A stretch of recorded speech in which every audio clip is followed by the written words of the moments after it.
Bonjour à toutes et à tous. Aujourd'hui, on vous emmène voir la pièce de théâtre La Dernière Leçon. Au début, on se penchait plus pour aller voir une pièce au théâtre de Namur, mais pour finir, on a trouvé notre bonheur à Jardin Passion. C'est tout bêtement en faisant des recherches sur internet que nous sommes tombés sur cette pièce. Nous avons lu le résumé et quelques critiques de celle-ci sur internet. Nous avons tout de suite été emballés par le récit et le concept. Et maintenant, direction Namur pour aller voir ça.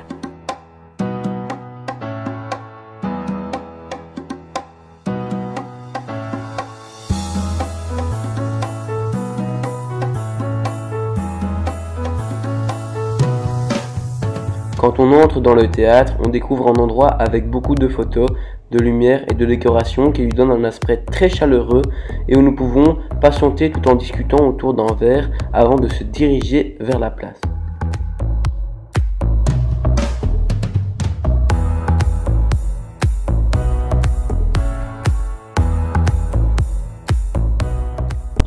La petite pièce de théâtre peut environ accueillir une cinquantaine de personnes.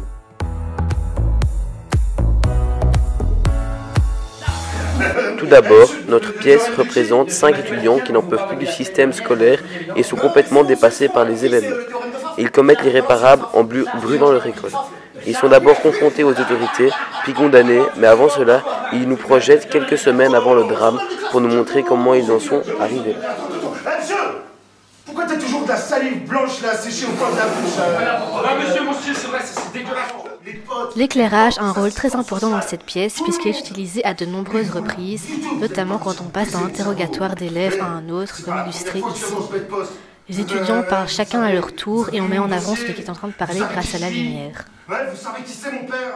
Et vous savez que lui, vous l'avez déjà enfermé? La classe des technos, mais n'importe quoi, toi! S'il vous plaît, c'est pas possible. Non, je vous crois pas. C'est pas possible, merde, c'est pas possible. C'est pour du vrai, on a vraiment fait ça. Mais n'importe quoi! Ouais, d'accord, vous êtes en train de dire qu'on a tué quelqu'un. Mais alors quoi? On est des meurtriers maintenant, c'est ça? J'ai tué un être humain. Attendez. Si c'est vrai, si on a vraiment fait ça. Vous pouvez constater sur les images que le décor de la pièce est très minimaliste.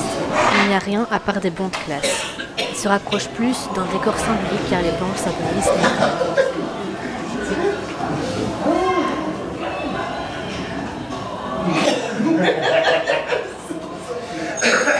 les Enfin, le cadre temporel est assez spécial puisque la pièce se déroule en plusieurs semaines. Pour nous indiquer le temps et à quel moment nous sommes, le nombre de semaines, puis de jours, puis d'heures avant l'acte est écrit pendant quelques secondes en blanc sur noir dans le fond du décor. Et cela à chaque changement de scène.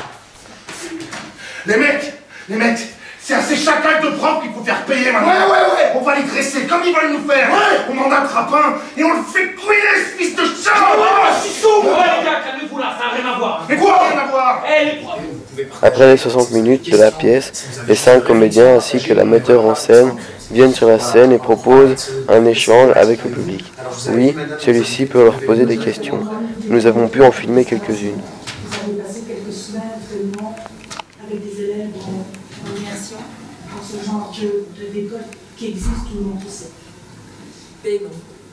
On n'a pas fait avec toute l'équipe ensemble, on n'a pas fait de travail d'immersion. Ah bah, Morgan vient de nous rejoindre. On n'a pas fait de travail tous ensemble vraiment d'immersion. Après, on s'est clairement, du coup, plus Marois doit répondre aussi pour l'écriture, inspiré de réalités de terrain, que ce soit nos trajectoires, nos entourages. Marois a fait un vrai travail dans le texte, dans l'écriture, vraiment par rapport à la réalité de la ça. Tout à fait, et puis vous savez, cette réalité de terrain dont parle Mélinda, on l'a tous devant nos yeux en fait. Je veux dire, moi je suis allé à l'école, des élèves comme ceux qu'on représente là, j'en ai vu moi dans les écoles que j'ai faites. Or, j'ai fait de bonnes écoles, des écoles qui avaient de bonnes... Est-ce que dans la totalité de votre présentation, vous êtes confronté à ce type de public ou jamais? C'est un spectacle scolaire. Donc les adolescents, on a eu beaucoup de représentations. Et on fait des animations aussi en classe avec eux. Des animations en classe, on les rencontre avant, on retourne en classe aussi après. Enfin, c'est notre public, un de nos publics cibles en fait. Là, les publics, les adultes en soirée, pour nous, c'est le dessert quoi. mais c'est vrai qu'à la base, oui, c'est clairement un spectacle pour les ados. Et c'est le public qu'on a envie aussi de remuer et on adore après ouvrir ces discussions-là aussi avec eux. Donc oui, tout à fait. Il y avait une autre question d'élève. Mais si on devait extraire quelques perles de toutes ces confrontations, justement, des réactions. Ok, alors on va essayer de vous sortir quelques perles, mais on est en impro, hein, on ne les prépare pas nos perles. Mais allez, on va se lancer. Bah, par exemple, on a eu un élève qui nous a dit, en débat comme ça, après une pièce, on était allé faire une animation en plus dans sa classe, un très chouette petit gars, hyper éveillé et tout. Il veut poser une question, on lui dit vas-y, on t'écoute, et il nous dit non mais monsieur, sans déconner, le cours de néerlandais, ça va quoi. Faut pas exagérer, c'est pas la fin du monde non plus d'apprendre à parler néerlandais. Voilà, ce qui nous a fait rire. Il y en a un autre qui nous a dit écoutez, il y a un problème, c'est que vos jeunes ils se remettent pas en question en fait. Voilà, moi je trouve qu'à un moment donné, il faut qu'ils se remettent en question ces jeunes-là. Et donc ça fait plaisir que cet enfant ait fait ce chemin-là tout seul dans son esprit, c'est génial. Voilà, après on a eu d'autres réactions, il y a des jeunes qui nous ont dit monsieur, moi franchement après avoir vu ça, j'ai pas envie de retourner à l'école, j'ai envie d'aller faire une manifestation, en fait, de sortir dans la rue, de dire il y en a marre d'être enfermé dans ces systèmes, il y en a marre d'être obligé d'aller s'asseoir 8 heures par jour sur une chaise pour apprendre des trucs qu'on n'a pas envie d'apprendre. En fait, voilà, il y en a marre, j'ai envie qu'on fasse une manifestation. Voilà.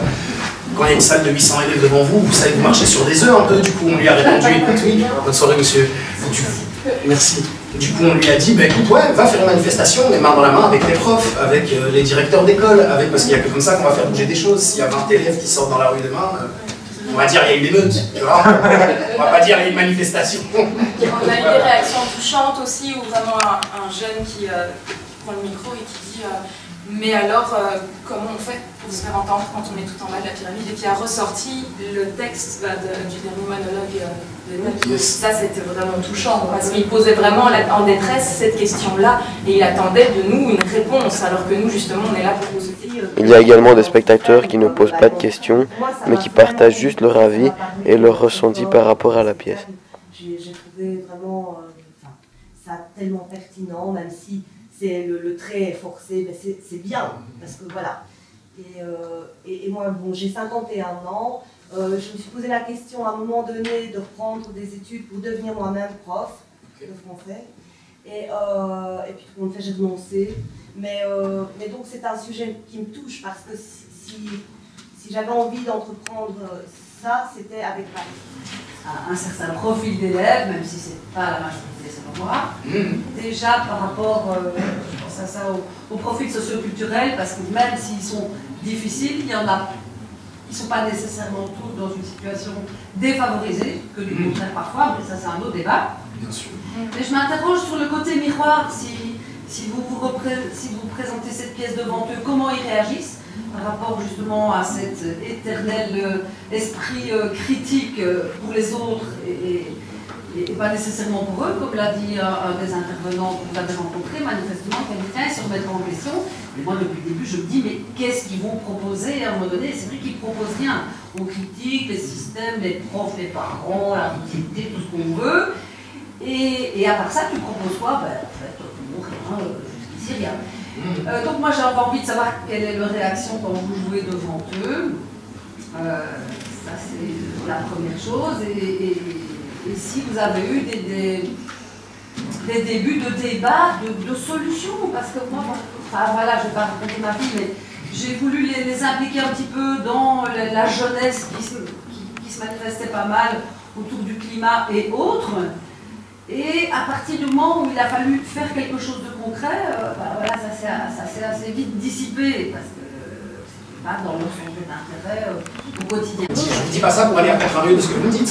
J'essaie juste de synthétiser, de vous dire en gros, vous me demandez si des élèves entre 14 et 18 ans nous proposent des solutions sur le système éducatif après la pièce. Pas sur le système éducatif. Moi j'ai envie de vous dire bien sûr que non en fait, parce que nous-mêmes on n'a pas de solution, vous n'en avez pas et j'en ai pas non plus. Du coup, leur demander à eux ce que eux proposent, c'est déjà les mettre dans une position que je trouve un peu bancale, parce que pourquoi ils auraient quelque chose forcément à devoir proposer? Non mais je veux dire à devoir proposer, comme une obligation de proposer quelque chose. Je ne suis pas sûr que ça soit vraiment... non, je ne vois pas comme ça. Je veux dire, si j'en ai marre d'un truc, peut-être que j'ai envie de dire, tiens, qu'est-ce que je voudrais bien? C'est ça, proposer quelque chose que je voudrais à la place de ce que je subis. Mais ça on l'a vu. Ça, on a vu, mais on l'a vu dans les animations, en fait. Parce que les animations sont le lieu pour ça. Nous, on va les rencontrer dans... Vas-y, tu veux en parler? Non, moi, je voulais juste dire un truc, c'est que souvent, ils se tournent vers nous, nous demandant qu'est-ce qu'on pense qu'ils pourraient faire. Et eux disent, enfin, d'eux-mêmes, il y a déjà eu des réactions d'élèves qui disent que simplement le dialogue avec le prof, s'il pouvait être différent, en fait. Si le prof pouvait juste se mettre un peu à leur place de temps en temps, comprendre ce qui ne va pas, parce que les élèves aussi le font, mais ils ont l'impression de ne pas être écoutés. Il n'y a personne qui est là pour écouter ce qu'ils ont à dire. Qu'ils doivent juste écouter toute la journée, se taire, être calme, et juste écouter et la fermer, en fait. Mais ce que eux pensent, personne n'écoute. Donc on se retrouve pour le petit débriefing après la pièce. Personnellement, moi j'ai trouvé cette pièce super chouette et très originale. Je trouve que c'est un concept assez innovant et si cela était voué à être fait, évidemment que j'y retournerai parce que j'ai vraiment beaucoup apprécié. Moi aussi, j'ai beaucoup aimé d'aller au théâtre. À part pour l'école, je n'ai jamais été au théâtre avant aujourd'hui. Donc voilà, je suis très contente d'y avoir été. Et j'ai beaucoup aimé la pièce parce que c'est un sujet assez moderne, avec un vocabulaire familier et tout ça. Donc ça, j'ai bien aimé parce que c'était dans l'air du temps. Et j'aime beaucoup aussi leur concept du fait que ils ont expliqué qu'ils vont en fait dans des écoles pour faire des représentations de cette pièce de théâtre. Et donc voilà, j'aime beaucoup le concept de dénoncer un peu le système scolaire de l'époque. Et voilà.